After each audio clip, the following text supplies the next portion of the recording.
CBSE class 10th के English board paper को लेकर जो टिप्स ट्रिक्स और मार्किंग स्कीम के हिसाब से इंपॉर्टेंट टॉपिक में फुल मार्क्स किस तरह से अचीव कर सकते हैं, यहाँ पर ये वीडियो कुल मिलाकर उसी से संबंधित है जिसको आप पढ़ने के बाद 100 आउट ऑफ 100 मार्क्स प्राप्त कर सकते हैं। तो यहाँ पर जो बातें सामने आ रही हैं और आप उनको देख पा रहे हैं तो इनसे कई बातें पता चलेंगी। सबसे बड़ी बात है कि सीबीएसई क्लास 10th के स्टूडेंट कैसे बोर्ड एग्जामिनेशन इंग्लिश पेपर में 100 आउट ऑफ 100 मार्क्स प्राप्त करें। इसके लिए कई सारे आइडियाज और पॉइंट होंगे। सीबीएसई यानी सेंट्रल बोर्ड ने जो 27 फैब 2023 को बोर्ड एग्जामिनेशन क्लास 10th का शेड्यूल किया हुआ है, इसके लिए अभी मोटे तौर पर मान लिया जाए तो 1 महीने का समय बचता है और इसमें स्टूडेंट अगर ध्यान देते हैं तो उनके मार्किंग स्कोर 100% तक बढ़ सकते हैं। इसके लिए प्रिपरेशन और अन्य सारे आइडिया को अपनाने होंगे। बहुत सारे सब्जेक्ट की ओर स्टूडेंट ध्यान देते हैं और इंग्लिश को इग्नोर करते हैं और इंग्लिश का पेपर इसलिए इंपॉर्टेंट हो जाता है क्योंकि यह काफी स्कोरिंग होता है, मैथ से भी ज्यादा स्कोरिंग, और इवेंचुअली स्टूडेंट इस पर ध्यान नहीं देते हैं और इनका परसेंटेज घट जाता है। तो आपको कई पॉइंट्स ध्यान में देने होंगे और समझने होंगे। पहला तो सेक्शन ए जो रीडिंग स्किल है, यहाँ पर सेक्शन ए में पहला पैसेज डिस्कर्सिव होगा जो कि 400 से 1500 वर्ड के बीच में होगा, केस स्टडी बेस्ड होगा। यहाँ पर विजुअल इनपुट्स होंगे, स्टैटिस्टिक्स डेटा होंगे एंड चार्ट्स। तो आप सीबीएसई का ओरिजिनल सैंपल पेपर देख लीजिए। मल्टीपल चॉइस वाले क्वेश्चन या ऑब्जेक्टिव टाइप क्वेश्चन होंगे और उनके आंसर देने होंगे। तो ये स्टूडेंट की अपनी समझ पर निर्भर करता है, वे आंसर को पैसेज से निकाल के दें या अपने लैंग्वेज में दें। फिर यहीं पर एक स्टूडेंट की एबिलिटी असेस की जाती है कि क्या वो पढ़ पा रहे हैं और पढ़ने के बाद क्या समझ रहे हैं, क्योंकि उनकी समझ पर आधारित आंसर होगा। तो इसको कॉम्पिटेंसी बेस्ड क्वेश्चन भी माना जाता है, जो कि केस बेस्ड क्वेश्चन के आधार पर होता है और स्टूडेंट की सही मामले में अंडरस्टैंडिंग को तय करता है, जो आमतौर पर यह माना जाता है।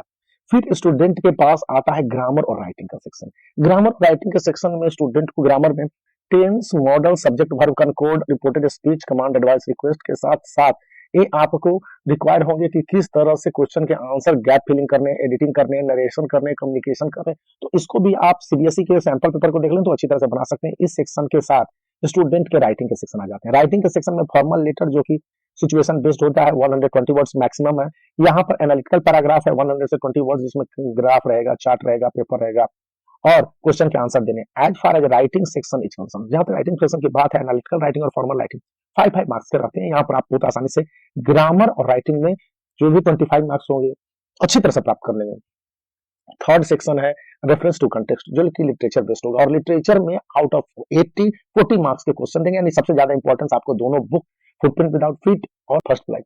यहाँ पर जो ड्रामा है, प्रोज है, पोएट्री है, स्टोरी है, इन सब से multiple choice question, objective type question, reference to context and competency based होगा, जिसमें असर्शन एंड रीजन को भी शामिल किया जाएगा। इसको आप लॉन्ग आंसर, शॉर्ट आंसर में बांटा गया है। तो 40 से 50 वर्ड में फर्स्ट फ्लाइट से आप क्वेश्चन को आंसर देंगे। 5 शॉर्ट आंसर क्वेश्चन होंगे, 8 to 2 मार्क्स के होंगे, इसके आंसर देने होंगे। यहाँ पर जो लॉन्ग आंसर टाइप क्वेश्चन होगा फर्स्ट फ्लाइट से एक रहेगा और यह इमेजिनेशन पर आधारित रहेगा, जिसमें कि स्टूडेंट एक्सप्लोर करेंगे और उसके आधार पर सिचुएशनल आंसर देंगे। यहाँ पर इसको कोर बेस्ड या कॉम्पिटेंसी बेस्ड माना गया। इसी तरह से दो लॉन्ग आंसर वाले क्वेश्चन फुटप्रिंट विदाउट फिट से होंगे। वहां पर स्टूडेंट के इमेजिनेशन से ज्यादा स्टूडेंट के कम्युनिकेशन और टेक्स्ट के प्रति अंडरस्टैंडिंग पर आधारित होगा। ये दोनों क्वेश्चन 120 वर्ड्स मैक्सिमम है और मिनिमम 100 वर्ड्स में लिखने हैं। स्टूडेंट को सेक्शन सी में अच्छा स्कोर करने के लिए, यानी कि literature section, footprint without fit and first flight, इसके लिए अच्छी तरह से ऑथर का नाम, पोएट, पोएम को समझ लेना है और लॉन्ग आंसर में गलतियां नहीं करनी है, ग्रामेटिकल मिस्टेक ज्यादा नहीं करने हैं और अटेम्प्ट प्रीवियस ईयर के क्वेश्चन पेपर को अच्छी तरह से अटेम्प्ट करें। The board has not at completed and इस बात को ध्यान रखने है कि इंग्लिश का पेपर एक बहुत डिफिकल्ट पेपर नहीं होता है, लेकिन इसके लिए स्टूडेंट को मेहनत करना पड़ता है और काफी हद तक स्टूडेंट को राइटिंग, रीडिंग एंड स्पीकिंग के साथ साथ अंडरस्टैंडिंग पर भी ध्यान देने पड़ते हैं। तो ये जानकारी आपको दी गई जो कि मॉडर्न पब्लिक स्कूल के प्रिंसिपल थे, तो उनके द्वारा, और मैंने आपके साथ शेयर किया। तो बने रहिए इस वीडियो को लाइक करने के साथ, चैनल को सब्सक्राइब कर करके।